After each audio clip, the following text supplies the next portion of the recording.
Good day everyone. আমার YouTube চ্যানেলের নতুন একটা ব্লগে আপনাদের সবাইকে আমি স্বাগত জানাই। তো আজকের ব্লগটা হলো ব্যাঙ্গালোর থেকে উটি যাওয়া নিয়ে। অনেক দিন ধরেই আমি ভাবছিলাম যে একটু উটি ঘুরে আসতে পারলে ভালো হয়। তো আমি প্রথমে সোলো ট্রিপই অ্যাকচুয়ালি ভেবেছিলাম যে আমি সোলো ট্রিপে একা যাব এবং ঘুরবো এবং চলে আসবো। কিন্তু অক্টোবর মাসে আমি যখন সম্পূর্ণ প্ল্যানিং করতে শুরু করি, তখন কিছুদিন আগেই আমার কথা হয়, মানে ফোনের মাধ্যমেই কথা হয় আমার একজন ছেলেবেলার বন্ধুর সাথে, যার নাম অর্কদীপ। তো তারপরে যখন কথা বলে আমি যখন ওকে জানাই যে আমি উটি যাওয়ার প্ল্যানিং করছি, তো এক কথাতেই ও রাজি হয়ে যায়। তো সেটাই হলো প্ল্যানিংয়ের ফার্স্ট স্টেপ। তো আমি 20, 21, 22 অক্টোবর উটি ঘুরে এলাম। আর 20 তারিখ সকাল 5:30 নাগাদ আমি ওর বাড়ির উদ্দেশ্যে রওনা দিলাম। ওর বাড়িটা আমার বাড়ি থেকে একটু দূরে, বাট ওকে তুলে তারপরে ওখান থেকে নাইস রোড যখন আমি ধরবো, তখন ব্যাপারটা সম্পূর্ণ ইজি হয়ে যাবে। তো সকালবেলা আমি যখন 5:30 নাগাদ বেরোলাম, তখন একটু বৃষ্টি ফেস করতে হয়েছিল। ইভেন আমি যখন ইলেকট্রনিক সিটি ফ্লাইওভার ক্রস করছি, তখন একটু বৃষ্টি বেশ ভালোই ফেস করতে হয়েছিল। তো ওটাই ভাবছিলাম যে সারাদিনটা কেমন যাবে, কেননা যখন কিনা কোনো একটা জায়গার উদ্দেশ্যে রওনা দেওয়া হচ্ছে আর প্রথমেই বৃষ্টি নেমে মুষলধারে, তখন একটু স্কেপটিক্যাল লাগে যে কি হতে চলেছে পুরো দিনটা। ঢুকলে সিকিউরিটি গার্ডকে কি তো বলবো? মোটামুটি 60 কিলোমিটার কারণ আমার সাথে অতিক্রম ফোনে করে ওর থাকে। বাড়ি যখন আমি পৌঁছলাম ওকে পিক আপ করার জন্য, তো তখন মোটামুটি বেজেছিল 6:45 নাগাদ। তো এই হলো ওর বাড়ির গেট, যেখান দিয়ে কিনে আমি এখন প্রবেশ করছি। একটু পরেই ওকে আমি পিক আপ করে এখান থেকে বেরিয়ে সোজা নাইস রোড ধরবো। ওয়েদার আগে থেকে একটু বেটার হয়েছে, কেননা অ্যাটলিস্ট বৃষ্টিটা কমেছে। একটু আগে মুষলধারে বৃষ্টি হচ্ছিল, সেটা কমে অনেকটাই এখন বেটার ওয়েদার। তো একটু ওয়েট করার সাথেই, মানে পরপরই অর্কদীপকে দেখতে পেলাম। অর্কদীপ ওর নিজের লাগেজ, পিঠে ব্যাগ সব কিছু নিয়ে গাড়ির দিকে এগিয়ে আসছে। এখান থেকে আমরা অ্যাকচুয়ালি সোজা নাইস রোড ধরবো, বাট তার আগে ব্রেকফাস্ট কিছু একটু খেয়ে নিলে ভালো হয়। কেননা আমি যখন মোটামুটি গাড়ি চালানো শুরু করি, তখন আর কোথাও আমি খুব একটা দাঁড়াই না, একেবারে ডেস্টিনেশনে পৌঁছোই আমি সাধারণত দাঁড়াই। হ্যাঁ হ্যাঁ হ্যাঁ। তো এই বাদিকেই একটা ভালো আমি ধোসার একবার দোকান পেয়ে ঘুরতে এসেছি, গেছিলাম। কোথায় গেলাম? এখান থেকে একটু আমি ভালো শান্তি থাকি। ধোসা খেয়ে দেন আমরা এখান থেকে বেরিয়ে যাব।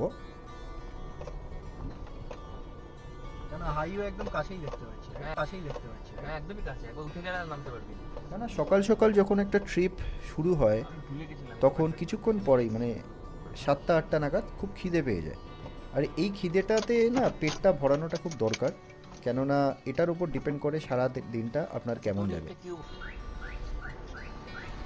তো এখানে কিছুক্ষণ আধ ঘন্টা মতো টাইম কাটিয়ে 7টা 32 নাগাদ আমরা এখান থেকে রওনা দিলাম উটির উদ্দেশ্যে। এখন ওয়েদার অনেকটাই ভালো, রাস্তা পুরোপুরি শুকনো, তুই এখান থেকে দেখতেই স্ট্রেট পাচ্ছেন। চলে যাবি হচ্ছে ইয়ের দিকে, মেট্রো লাইন। আধ ঘন্টা অপেক্ষা করবো, মাথা ব্যথা না কমতে পারে। আর এখান থেকে যে নাইস রোড, সেই নাইস রোডটা খুবই কাছে, এবং সেখান থেকে মাইসোর যে হাইওয়ে আমরা ধরবো সেটাও খুবই কাছে। রাস্তাঘাট ফাঁকা হবে নাকি? আচ্ছা তো কেউ যাবে না, সবাই ফিরবে। হ্যাঁ।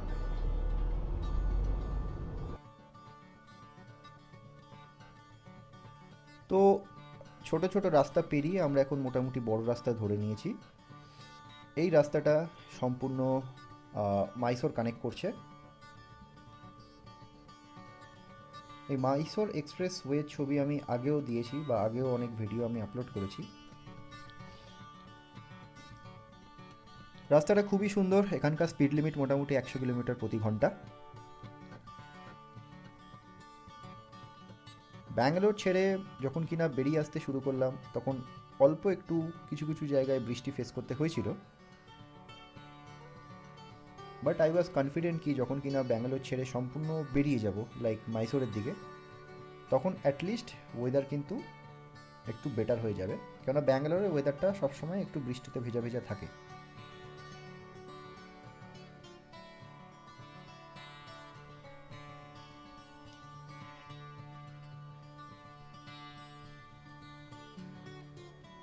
তো আজকের যে উটি ভ্রমণ করছি আমি আমার ছোটোবেলাকার যে, মানে ছেলেবেলার বন্ধুকে নিয়ে, তো এই ট্রিপটা একটা একটা স্মরণীয় ট্রিপ হতে চলেছে। কেননা আমি খুব একটা বন্ধুদের সাথে মানে আর কি বাইরে খুব একটা যাই না, তো সেই কারণের জন্য আই নো যে এটা খুবই একটা ভালো ট্রিপ হতে চলেছে।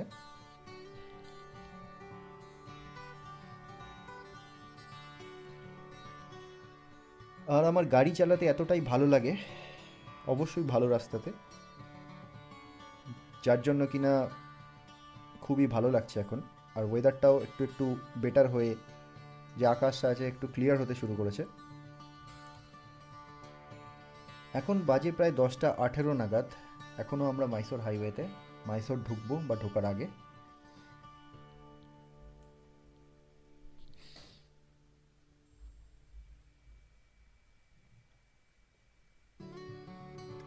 এই রাস্তাটা হলো মাইসোরের মধ্যেই একটা রাস্তা। আমার বন্ধুর এখানে একটু দাঁড়ানো, মানে একটু মাইসোর ঘুরতেও চেয়েছিল, যে যদি কিনা একটু একটু চা খাওয়া যায় বা একটু খাবার দাবার খেয়ে সিটিটা একটু ঘুরে দেখার ইচ্ছা ছিল। কিন্তু অ্যাজ আমাদের বেরোতে একটু লেট হয়ে গেছিলো, লাইক আমরা 7টা নাগাদ রওনা দিয়েছিলাম। সেই কারণের জন্য এখানে আমরা না দাঁড়িয়ে একেবারে উটি ডাইরেক্ট আমরা এখান থেকে যাব। তো মাঝে কোনো রকম গ্যাপ নেই।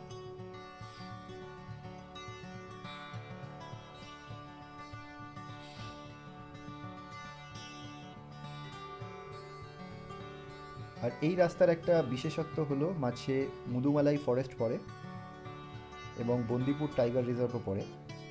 তো যেটার মধ্যে দিয়ে যেতে একটা অসাধারণ অভিজ্ঞতা লাগে।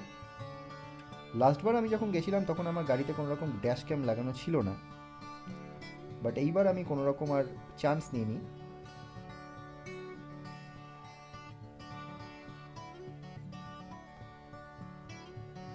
এইখানে এসে আমাদের পুলিশ মোটামুটি 10 মিনিট গাড়ি সার্চ করলো। এই মুদুমালাই যে টাইগার রিজার্ভ রয়েছে সেখানে ঢোকার মুখে অনেক রকম কোশ্চেন। সে গাড়ি থেকে আমাদের দুজনকে নামিয়ে সমস্ত গাড়ি, তার ডিকি, সামনের গ্লাভ বক্স, ইভেন ব্যাগের প্রত্যেকটা মানে জামা কাপড় খুঁটিয়ে খুঁটিয়ে দেখা, ল্যাপটপ কোথায় আছে, সব কিছু বেসিক্যালি ওরা সার্চ করলো। ওরা অ্যাকচুয়ালি যেটা খুঁজছিল সেটা হলো শুকনো জিনিস, কেননা এখানে মুদুমালাই টাইগার রিজার্ভের ভেতরে শুকনো জিনিস নিয়ে যেতে দেয় না, অ্যাজ এটা সম্পূর্ণ ভারতীয়, এটা ভারতে এটা ইল্লিগাল জিনিস, দ্যাটস ওয়াই। তো মোটামুটি 10 মিনিট সার্চ করে যখন ওরা সম্পূর্ণ স্যাটিসফাইড হলো আমাদের অ্যান্সার্সে এবং ওদের সার্চে, তারপরে আমাদের ছেড়ে দেয়।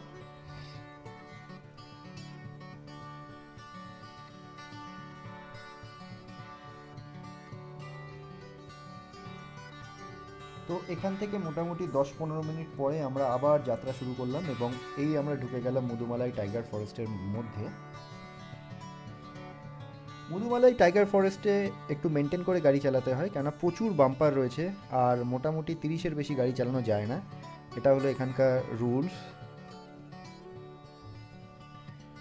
আর এখান থেকে রাস্তা একটু ন্যারো হতে শুরু করে, তো সামনে যদি কোনো রকম ট্রাক বা বাস চলে আসে তখন একটু প্রবলেম, মানে একটু সাইড হয়ে আর কি একটু যেতে হয়। কিছু কিছু সময় আমাকে একটু রাস্তা থেকে নিচেও নেমে যেতে হচ্ছিল।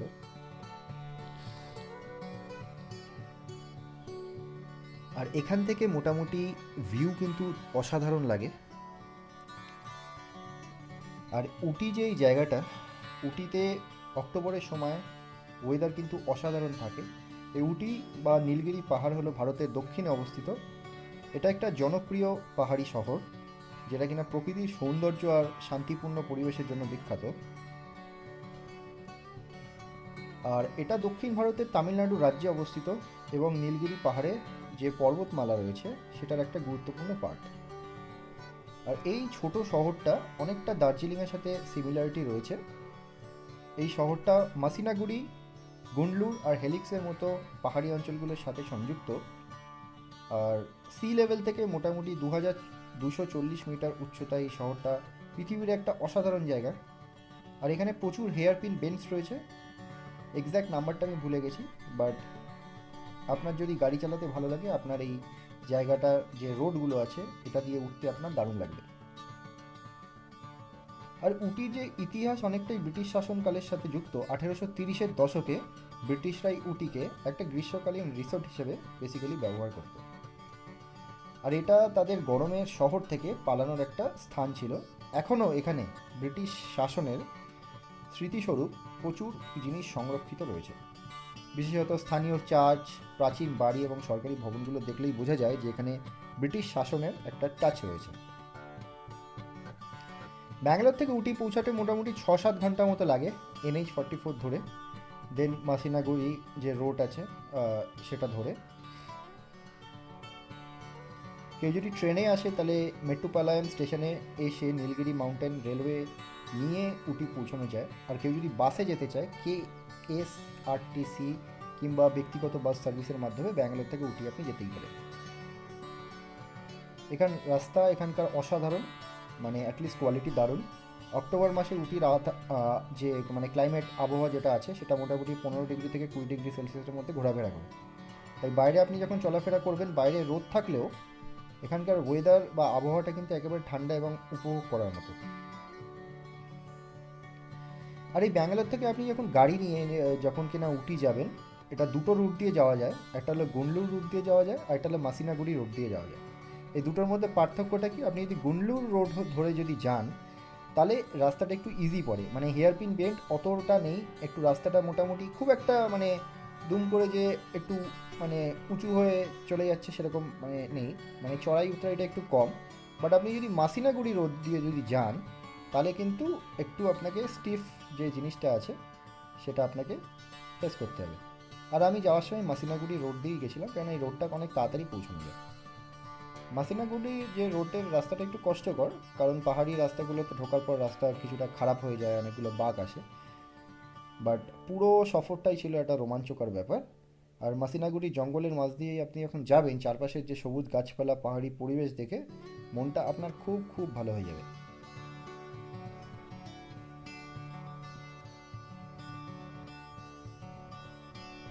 তো এই আমি মোটামুটি হোটেলে পৌঁছে গেছি, যেখানে কিনা আমরা স্টে করব 3 দিন।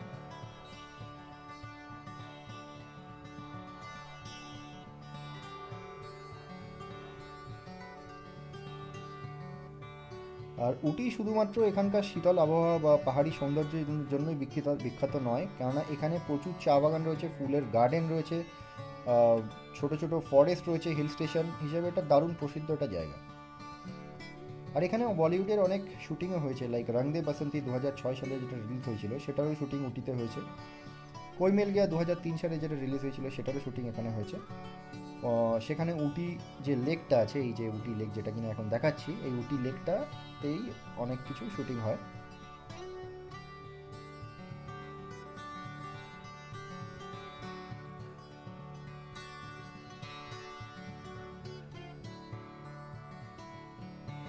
উটিতে চকলেট ফ্যাক্টরি প্রচুর আপনি দেখতে পাবেন। এখান থেকে আপনার যত পরিবারের জন্য যা শপিং করার আপনি এখান থেকে নিয়ে যেতে পারবেন। প্রচুর চকলেট, চিজ, মশলা এখানে খুবই বিখ্যাত।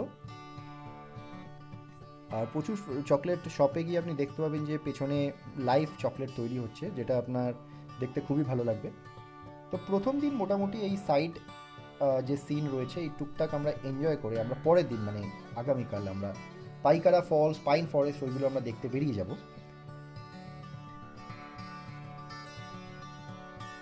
তো আজকের ব্লগটা আমি এখানেই শেষ করলাম। খুব তাড়াতাড়ি দেখা হবে নেক্সট ব্লগে, যেখানে কিনা আমি পাইকারা ফলস, পাইন ফরেস্ট বা আদার্স যে জায়গাগুলো আছে সেগুলো আমরা ঘুরে দেখব। নেক্সট ব্লগে খুব তাড়াতাড়ি দেখা হবে। আনটিল